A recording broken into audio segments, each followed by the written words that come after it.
নমস্কার বন্ধুরা, আজ আবার মাদার কিচেন ব্লগ থেকে নিয়ে এসেছি আরেকটা রেসিপি। আজকে করব বিরিয়ানি। মাংসটাকে ওই কড়াইতে তেল দিয়ে দিয়েছি।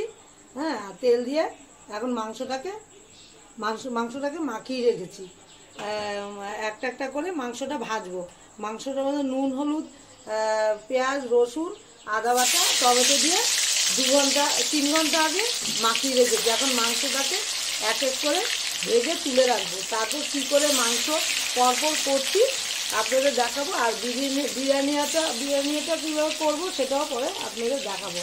এটা ভেজে নিয়ে তুলে রেখে মাংসটা করার মুহূর্তে দেখাবো। মাংসগুলি আমার ভাজা হয়ে গেছে।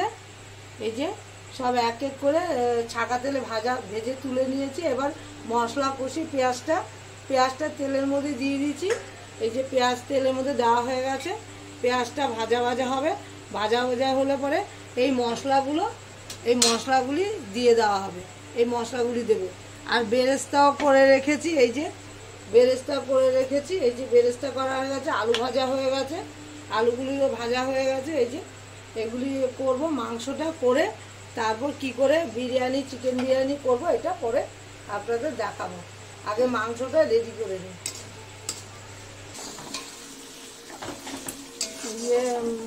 পেঁয়াজটা ভাজা হয়ে গেছে। এবার মশলাগুলো সব দিয়ে দিয়েছি। মশলাগুলি দেওয়া হয়ে গেছে। মশলাটা কষানো হয়ে গেলে তারপর হালকা জল দেবো। এটার মধ্যে রেড চিলি দেওয়া হবে। রেড চিলি দেবে, হলুদ দেবে, একটু লাগলে পরে একটু নুনও দেবো। দিয়ে কষিয়ে যখন জল দেওয়ার পরে মাংসটা দেওয়া হবে তখন দেখাবো।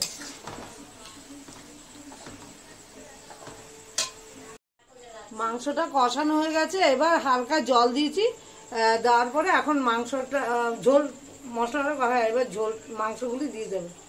এই যে মাংসগুলি একটু এদিক ওদিক নেড়ে তারপর আবার জল দিয়ে দেবো। মানে বেশি জল দেওয়া হবে না, যেহেতু বিরিয়ানির সঙ্গে দেবো, অত বেশি জল দেওয়া হবে না। এবার জল দিয়ে আবার দেখাচ্ছি।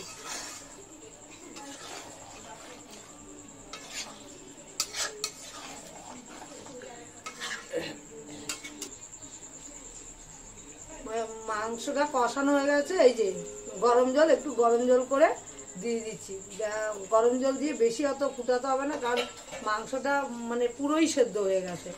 হালকা ফুটে উঠলে আমার মাংসটা হয়ে গেছে। এবার চালটা বানিয়ে রাইসটা করে কি করে মেশাবো ওইগুলি দেখাবো।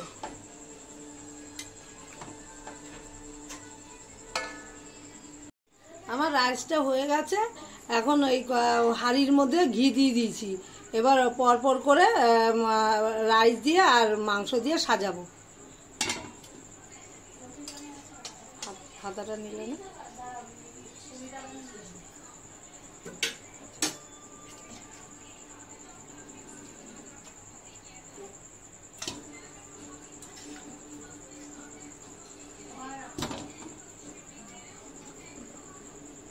বাজে একবারে দিও না।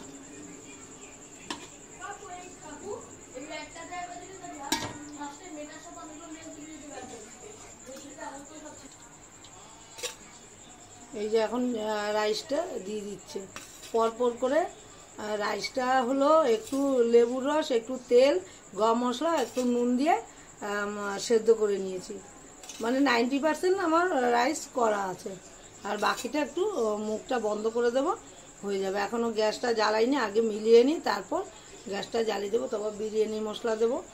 তারপর হলো দুধ আর এই যে রেখে দিয়েছি, কী বলে এটাকে,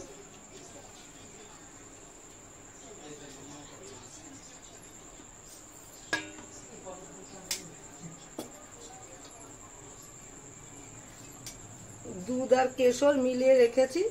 আতরও দেওয়া হয়নি, ওটা দেব, মিঠা আতর। আর দেবো হলো গোলাপ জল দেবো, কেওড়ার জল দেবো, সবই দেবো। দিয়ে পরপর দেখাবো। এই যে বেরেস্তা দেওয়া হয়ে গেছে। এইখানে মিঠা আতর টাতর, গোলাপ জল সব দুধের মধ্যে মিশিয়ে নিয়েছি।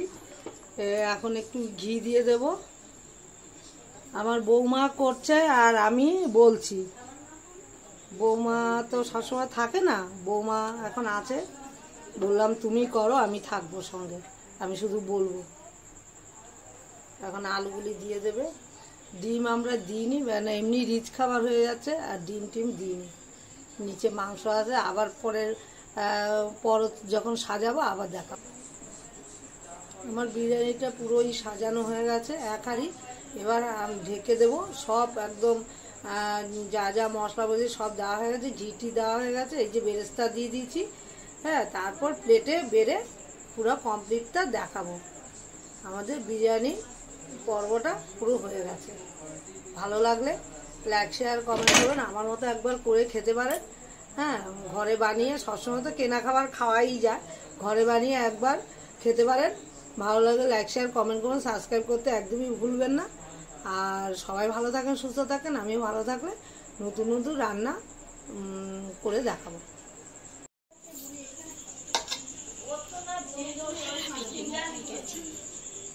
বিরিয়ানিটা হয়ে গেছে বন্ধুরা, দেখুন। কিন্তু মাংসটা এত নিচে পড়ে গেছে, এটা তুলতে পারছি না।